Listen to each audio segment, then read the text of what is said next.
정말 예수 이름을 믿는 자, 예수 이름 앞에 나오는 자가 복이 있는 줄로 믿습니다.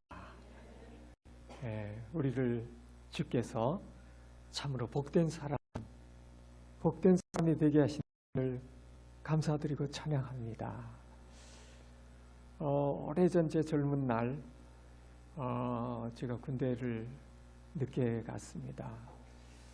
대학원 마치고 가느라고 늦은 나이에 군대를 갔었는데 그 어느 때 주일날 예배를 이제 군인교회죠. 사령부에 있는 군인교회 예배를 마치고 벤치에 가을이었던 것 같아요. 벤치에 앉아 있는데 낙엽이 노랗게 빨갛게 물든 낙엽이 떨어지는 그런 벤치에 앉았었는데 기도원 성경책을 한 권 들고 있었어요. 그런데 문득 이 성경이 어떻게 내 손에까지 들어오게 되고 나는 이 붉은 기도원 성경을 속에 계시된 그 예수 그리스도의 복음을 믿는 자가 되고 이렇게 하나님의 은혜의 세계 속으로 어느 날 보니까 들어와 있어요. 이것은 내가 일찍이 생각해보지 못했던 삶, 꿈꿔보지 못했던 삶인데 어느 날 하나님의 은혜가 내게 임하여서 성경을 하나님의 말씀으로 믿게 되고 예수를 하나님의 아들 그리스도로 유일하신 주님으로 믿는 믿음이 내 안에 임하여서 이렇게 주의 사람이 되고 믿음의 길을 걷게 된 것을 가만히 생각해 보니까 이건 상상할 수 없는 은혜였어요. 그 은혜가 제 인생의 행로를 바꿔놨고 오늘 예배 오신 여러분들의 운명을 바꿔놓고 예배에 오게 하신 줄을 믿습니다. 오늘 말씀 설교 제목은 복음은 전해져야 합니다. 입니다.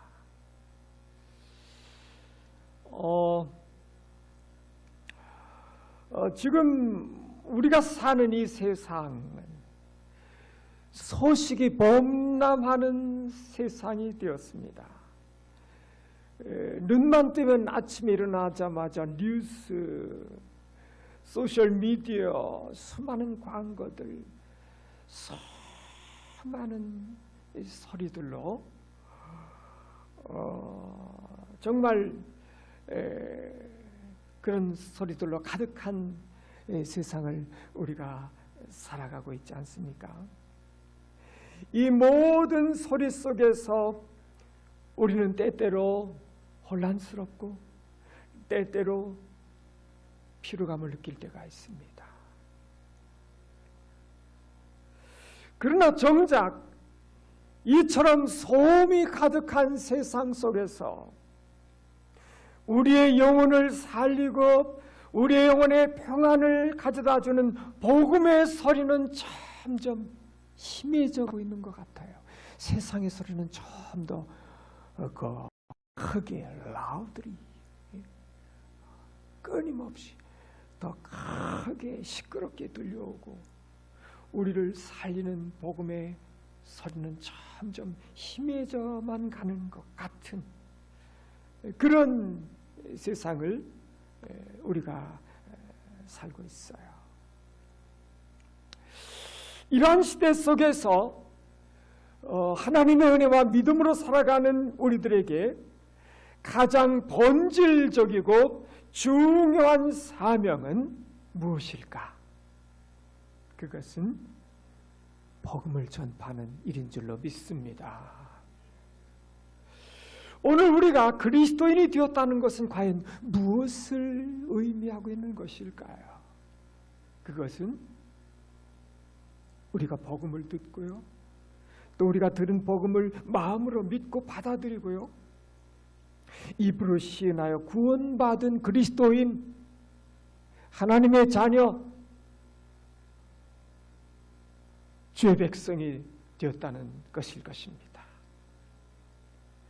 또 이제는 그 복음을 전하는 자로 부름받은 사람들이다 하는 사실을 우리는 잊지 말아야 될 것입니다. 오늘 우리가 읽은 로마서 10장 오늘의 말씀은 복음이 어떻게 구원으로 연결되는가? 왜 복음이 반드시 전해져야 되는가? 하는 사실을 강하게 우리에게 말씀하고 있어요. 복음이 반드시 전파되어야만 하는 이유와 우리가 감당해야 될 그 거룩한 사명, 진실로 무엇인지를 우리에게 보여주고 있다고 하는 것입니다. 8절은 이렇게 말씀하시죠. 말씀이 내게 가까워 내 입에 있으며 내 마음에 있다. 이 본문은요, 신명기 30장 14절에서 인용한 말씀인데요, 이것은 복음이 결코 멀리 있거나 이해하기 힘든 난해한 진리가 아닌 것을 강조하고 있는 말씀이에요. 추상적인 이론도 아니고 복잡한 철학도 아니고, 이 복음은 우리의 삶에 직접적인 영향을 미치는 살아있는 하나님의 말씀이다 하는 사실을 가르치고 있어요. 이 말씀은 우리 가까이에서 우리를 새롭게 하고 우리를 변화시키고 우리를 복되게 해주시는 살아있는 말씀인 것을 가르쳐주고 있는 것이죠.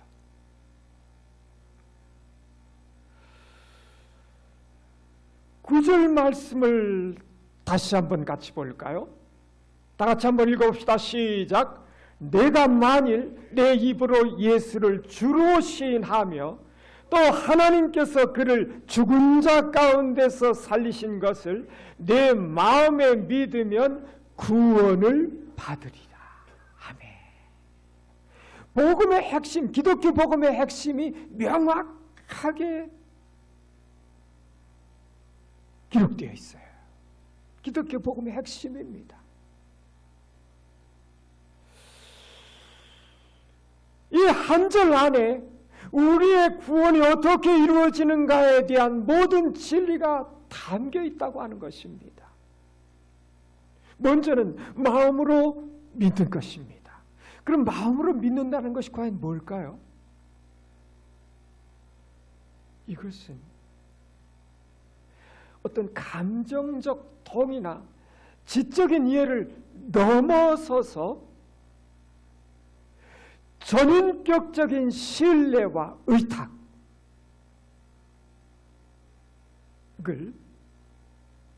말씀하시는 거예요. 그러니까 예수님의 십자가, 대속의 십자가, 죽은 자 가운데서의 그 부활, 이 십자가의 복음, 부활의 복음을 진리로 받아들이는 것입니다. 거기에 내 전인생을 내어 맡기는 것입니다.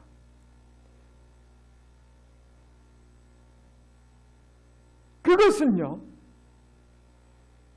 여기서의 믿음은 우리의 죄를 회개하고 우리의 삶의 모든 주권을 하나님께, 예수님께 내어드리는 순종까지 이 믿음은 내포하고 있어요. 이 가볍지 않아요. 더 이상 나 자신의 주인이, 내가 내 자신의 주인이 아니라 예수님을 나의 구원자요 주인으로 고백하는 말씀이다 하는 것입니다. 둘째로 입으로 시인하는 거예요. 마음으로 믿는 믿음은 삶의 고백으로 이어진다고 하는 말씀이에요. 삶의 고백으로. 저 예수 믿습니다 하는, 저 예수님 믿어요. 물론 그것도 내포하는 것이지만은 삶 전체로 예수님이 구원자요 주인이심을, 내 인생의 주인이심을 드러낸 것입니다. 초대교회 때 예수는 주님이시다. 키리오스, 제수스, 키리오스, 제수스, Jesus is the Lord. 이 고백은요, 목숨을 건 고백이었어요. 키리오스, 주, 신. 로마 제국에 있어서 그 당시 황제 숭배가 보편화됐던 시대입니다. 황제가 신, 황제를 신으로 고백하는, 그들의 주로 고백하는, 그들의 생사화복의 마스터로 주로 고백하는 그런 세상에서 로마 황제가 주님이 아니라, 신이 아니라 예수가, 나사렛 예수가 주님이시다, 하나님이시다, 유일하신 주인이시다, 유일하신 구원자시다, 이렇게 고백하는 것은 목숨을 건 고백이었어요.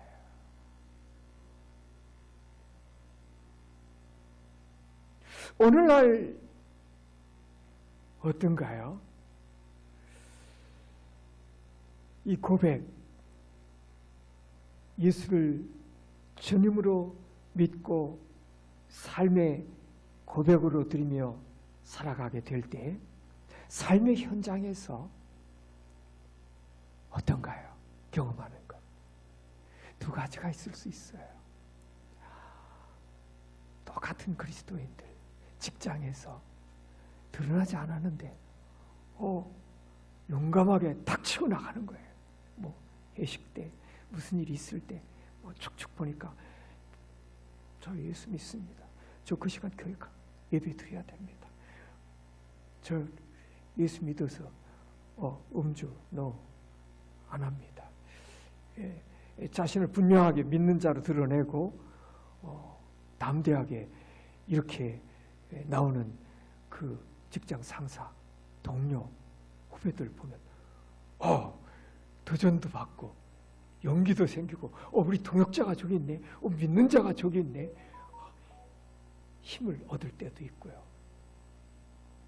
또 그 고백이, 그 삶의 표현이 조롱하고 비웃고, 또 예수 믿는 자라고 했으니까 또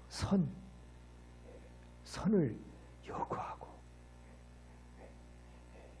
이렇게 여러 가지 희생을, 보이지 않는 희생과 손해를 강요하고, 그래서 많은 불편함, 어려움을 감수해야 되는 그 삶의 현장을 경험할 때가 많이 있죠. 오히려 불편함, 불이익을 당장은 손해를 감수하게 되는 경우들이 많이 있습니다. 그러니까 예수 믿는 자라는 사실을 당당하게 드러내고 그러는 것이 때때로는 이렇게 눈치가 보이고 꺼려지는 이런 경우도 있습니다. 오래전에 제가 선교단체 때 제가 1대1로 도왔던 분이 이제 그 증평 그 흑표부대 특전사 이제 대위 중대장으로 왔을 때 제가 1대1로 도왔고, 다시 중령 대대장으로 왔을 때 다시 제가 1대1로 관계성 맺고 도왔던 분이 있는데, 이분은 아주 진짜 백이. 특전사는 이제 훈련 오면 회식이 있거든요. 여단장이 준장인데 대대장들, 중대장들 딱 집합시키고 회식에서 그 스타가 컵에다 술을 하사하는 거지. 군대는 상명, 장군의 그 한마디면 날아가는 거예요. 저는 예수 믿는 사람입니다. 여단장님, 한 잔답게 계속. 나중에 이분이 그런 고백을 해요. 그 술잔을 들어서 머리다 뽑아버렸대. 자기 머리에 뽑아.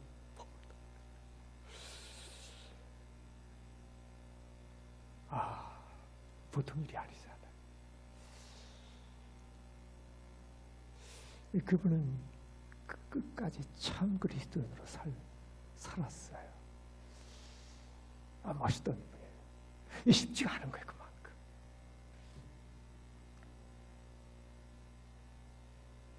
그런데 여러분, 이와 같은 공적인 고백은 우리의 믿음을 더욱 견고하게 하고 우리가 구원받은 하나님의 자녀인 것을 온 세상에 선포하는 강력한 증거가 됩니다, 여러분.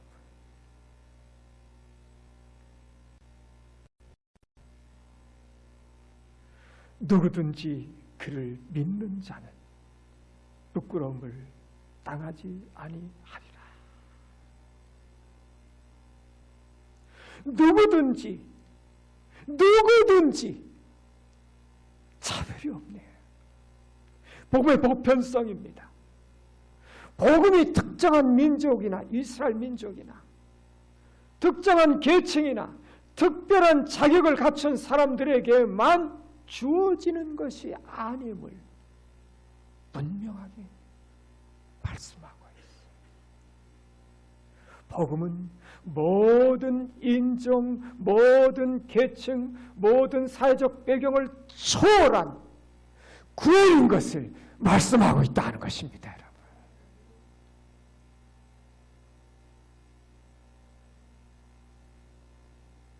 이 복음은 그래서 이 복음은 편향이 없는 복음 전도, 제한이 없는 복음 전도를 우리에게 말씀하고 있어요. 이 복음은 모든 사람을 위한 구원인 것을 말씀하고 있습니다. 혈통, 문화, 교육 수준, 재산에 상관없이 심지어 과거의 죄악에 관계없이 모든 사람을 위한 구원의 복음인 것을 믿으시기 바랍니다.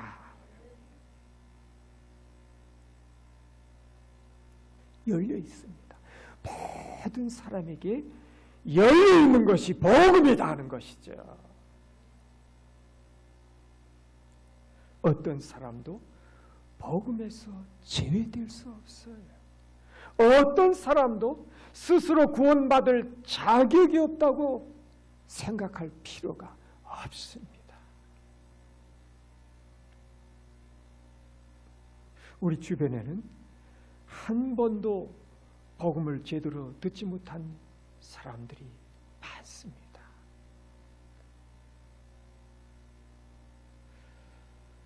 죄 사망의 권세 아래서 고통하는 사람들이 얼마나 많은지 모릅니다. 예수님이 없으면 복음이 없는 사람은요 똑같아요. 국회의원이나 장관이나 대통령이나 복음 안으로, 복음으로 오신 예수 그리스도 안으로 들어오기까지에는 평안이 없습니다. 이 불안의 문제, 두려움의 문제, 절망하는 문제, 결국 죽음의 문제, 내세, 심판의 문제, 인간의 근본 문제가 해결되지 않기 때문에 이 근본 문제가 해결되지 않은 인간의 영혼에는 어둠이 지배해요. 평안이 없습니다.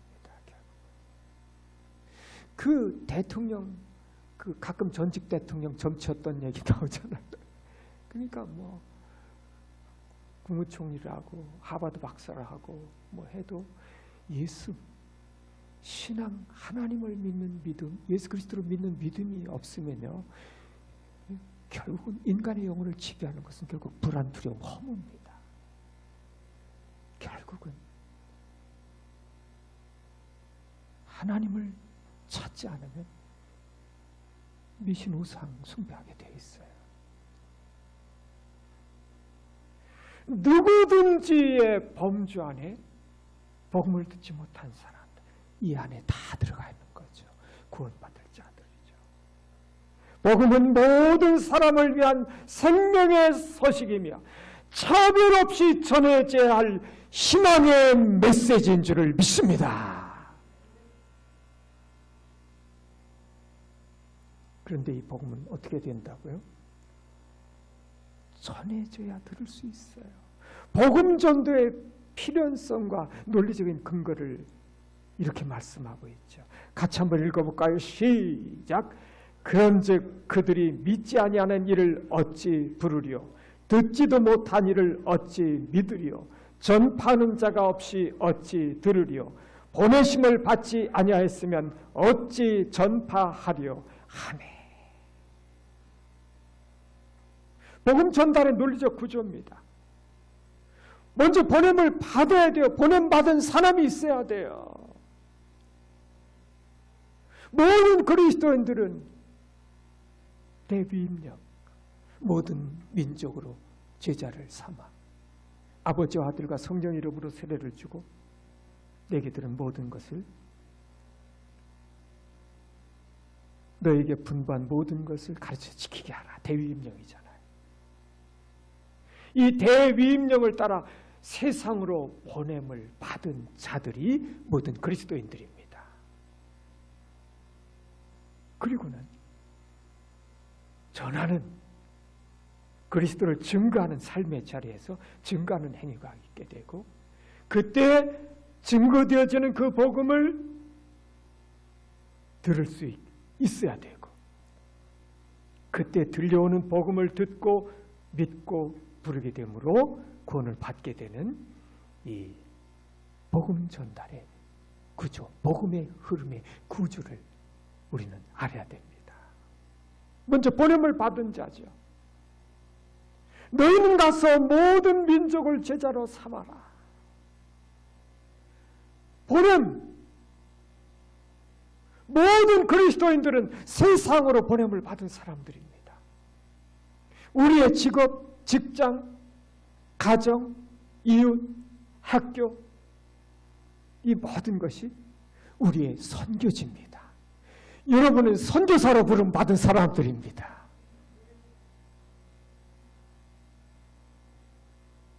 다음에는 전함이죠. 내가 듣고 믿고 받은 그 복음을 전하는 것인데 말로, 첫째는 말로 이 복음을 잘 설명해 줄 수 있어야 됩니다. 그리고 이 복음을 삶으로 보여주셔야 됩니다.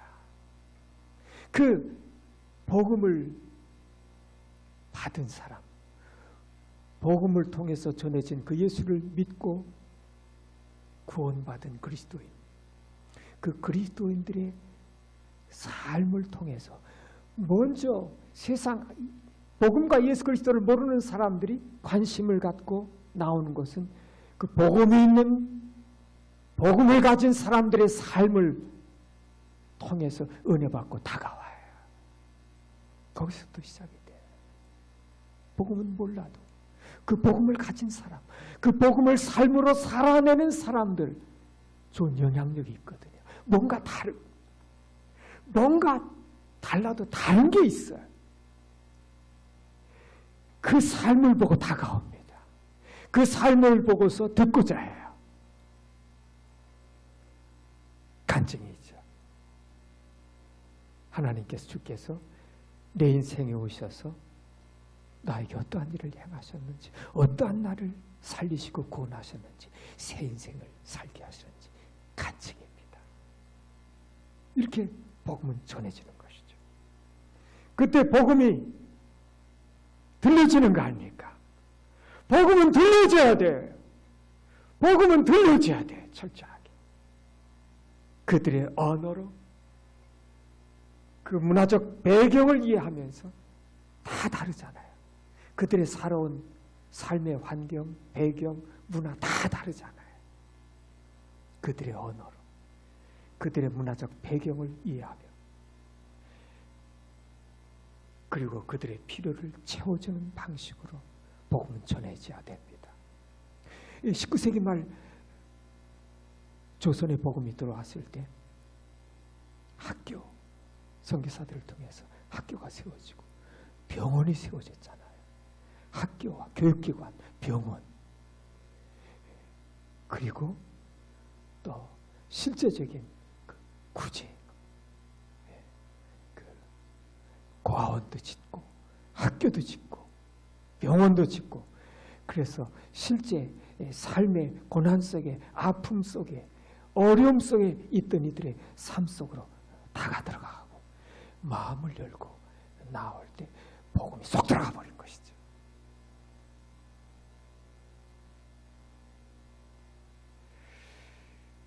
복음을 들은 자들은 그 말씀을 통해 믿음을 갖게 되잖아요.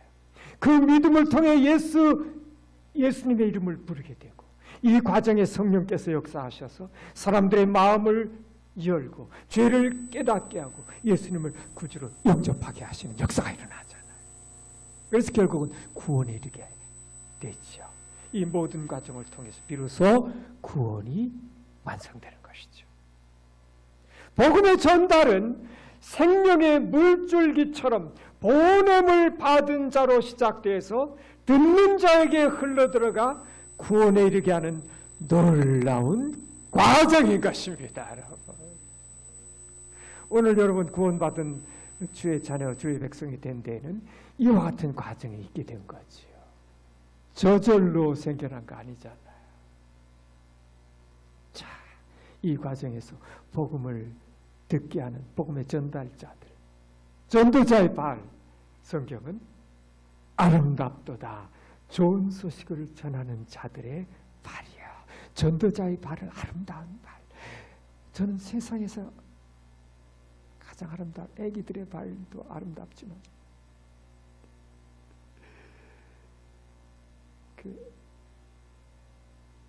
더 아름다운 발, 전도자의 발이에요. 전도자의 발. 왜 아름다운가요? 왜 아름답죠? 죄와 사망의 길을 걸어가던 죽어가던 영혼들을 생명의 길로 인도하는 발걸음이기 때문에 그 전도자의 발걸음이 가장 아름다운 발걸음이 된다 하는 것이지. 영혼을 구원으로 이끌어 가기 때문에, 구원으로 인도해 주기 때문에 전도자의 발이 아름답다. 아름다운 전도자의 발들이 되시기를 축원합니다. 이 아름다운 전도자의 발들로 살아오셨고 살아가고 계시는 분들이 많죠. 또 이 전도자의 발은 평화가 없는 세상에 평화의 복음을 가져오고, 기쁨이 없는 세상에 복음 안에 있는 영원한 기쁨의 소식을 전하는 발걸음. 그래서 그 전도자의 발이 아름다운 것입니다, 여러분. 아름다운 발들이에요. 내 발이 못생겼다고 타박하지 마세요.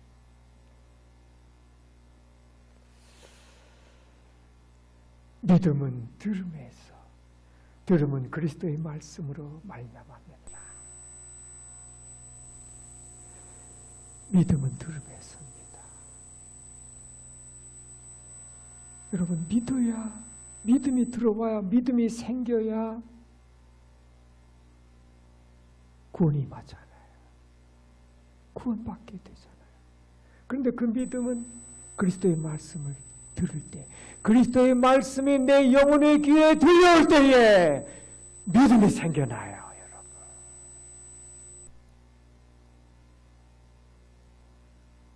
그 믿음을 일으키는 거 그리스도의 말씀이고, 그리고 성령의 역사하심이죠. 말씀과 성령 함께 가야 되는데,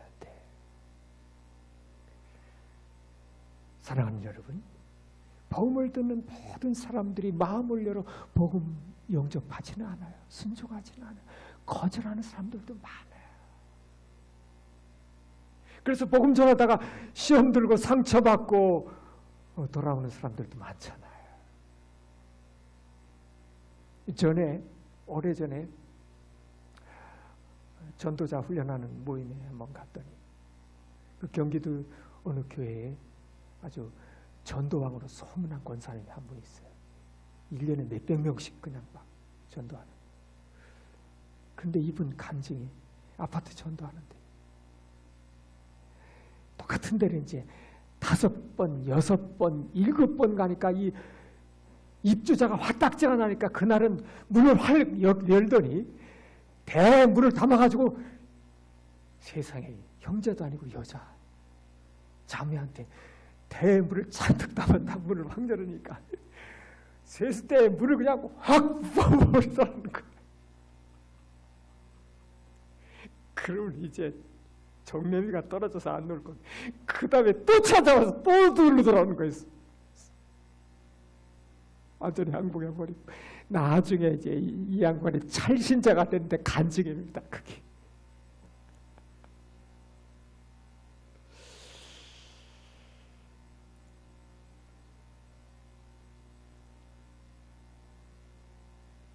예. 우리가 이것은 복음전도 현장에서 마주치는 현실이지요. 우리가 가족 전도할 때도 마찬가지잖아요. 하나님은 그 온 가족을 구원하기 위해서 먼저 한 사람, 그 가족 가운데 한 사람을 부르셔서 택하시고 부르셔서 그에게 복음으로 오시고 복음으로 구원하셔서 그 한 사람을 복의 근원으로 해서 가족 복음화를 이루어 가시는데 가족들은 내가 살아온 거 다 알잖아요. 내가 콧질 찌를 때 얼마나 행편없는 삶을 사는가 우리 형제들 다 알잖아요. 그런데 가족한테 가서 예수 믿으라고 그러면 이게 쉽지 않은데 여러 가지 핍박도 많고 거절당하고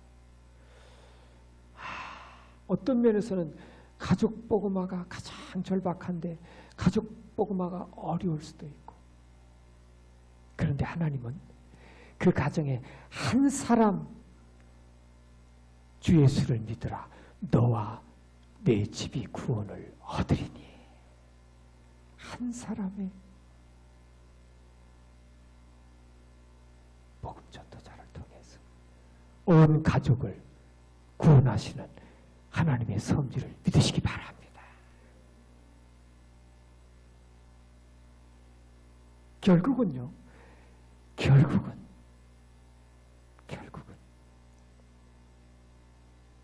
그 한 사람의 믿음을 보시고 포기하지 않고 눈물로 씨를 뿌리면 결국은 가족 복음화, 가족 구원이 이루어지더라고. 결국은 포기하지 않으면 결국은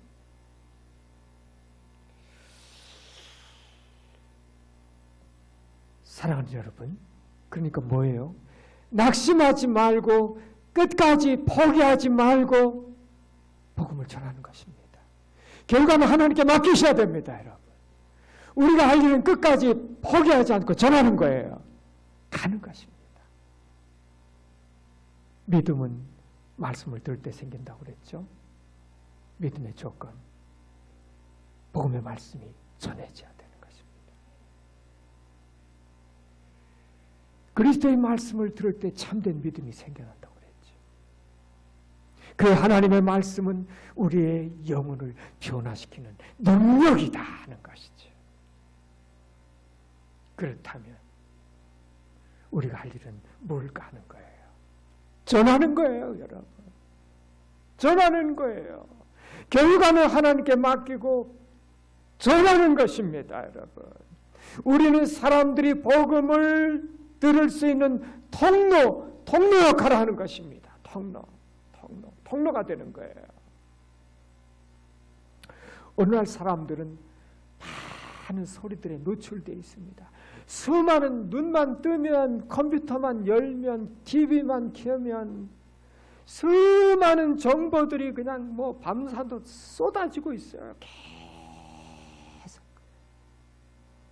그 가운데 복음의 소리, 영혼을 살리는 그리스도의 복음을 사람들은 점점 귀히 여기지 않고 있습니다. 이 복음은 때때로 외면당하고 있어요. 세상의 소리들이 너무 강력하게 들어오기 때문에. 그러나 여러분, 복음만이 인류를, 인간을, 사람을 구원하는 유일한 능력이 됨을 믿습니다. 결국은요, 복음 외에는 희망이 없거든요. 복음 외에는 구원의 길이 없거든요. 사람은 나중에 다 이 끝 한계에 다 부딪혀버려요. 결국은 그 한계에 다 부딪혀버려요. 그 절망에 다 부딪혀버립니다. 나중에 가면 결국은 구원의 길이 없거든요. 세상에는 없거든요. 그러니까 여러분, 낙심하지 마시라 이거죠. 포기하지 마시라 이겁니다. 여러분, 믿을 때가 옵니다. 마음을 열고 받아들일 때가 반드시 옵니다. 여러분, 익은 고구마가 될 때가 옵니다. 그러면 어떻게? 선명하게 복음의 메시지를 선명하게 명확하게 전하라. 두려움 없이 담대하게 전하라. 사랑으로 전하라. 사랑으로 전하셔야 돼요. 지혜롭게, 상황과 대상에 맞게 지혜롭게 전하라는 것이죠. 사랑하는 여러분, 우리는 복음을 들은 자지요, 하나님의 은혜로 예수 그리스도를 믿고 구원받은 사람들이에요. 오늘 내가 누군가에게 복음을 전하지 않으면 그 사람은 복음을 듣지 못해요. 듣지 못하면 믿을 수 없죠. 믿지 못하면 예수의 이름을 부를 수 없고 결국 구원에 이를 수 없게 됩니다. 무슨 말이에요? 한 영혼의 영원한 운명은 바로 우리의 복음전도, 나의 복음전도에 달려있다는 겁니다. 인정하셔야 돼요. 깊이 받아들여야 돼요. 구원의 복음이 들려지기 위해서는 누군가 전해야 되는데 그 누군가가 누군가? 바로 여러분이다. 바로 나다 하는 것입니다. 따라합시다. 그 누군가가 바로 나입니다. 그 누군가가 바로 나야 됩니다. 여러분, 구원받은 내가 된 것은 누군가 나에게 전해준 사람이 있었기 때문에 그렇잖아요. 누가 나를 위해 가겠는가? 누가 나를 위해 가겠는가? 주님은 물으십니다. 이사의 고백처럼 내가 여기 있나이다. 나를 보내소서 고백할 수 있기를 바랍니다. 이사의 고백이 사랑하는 모든 분들의 고백이 되기를 축원합니다. 기도하겠습니다. 사랑과 은혜가 풍성하신 하나님 아버지, 오늘 우리에게 다시 들려주신 복음의 말씀을 감사합니다. 이 놀라운 생명의 소식을 누군가 복음 전도자를 통해서 우리가 내가 듣게 하시고 믿게 하시고 고백하게 하셔서 구원받은 주의 자녀가 되게 하여 주신 은혜를 감사드립니다. 이 복음을 이제 아직 듣지 못한 다른 이들에게 들려주는 전도자, 아름다운 발, 복음의 통로가 되게 하옵소서. 예수 그리스도의 이름으로 기도합니다. 아멘.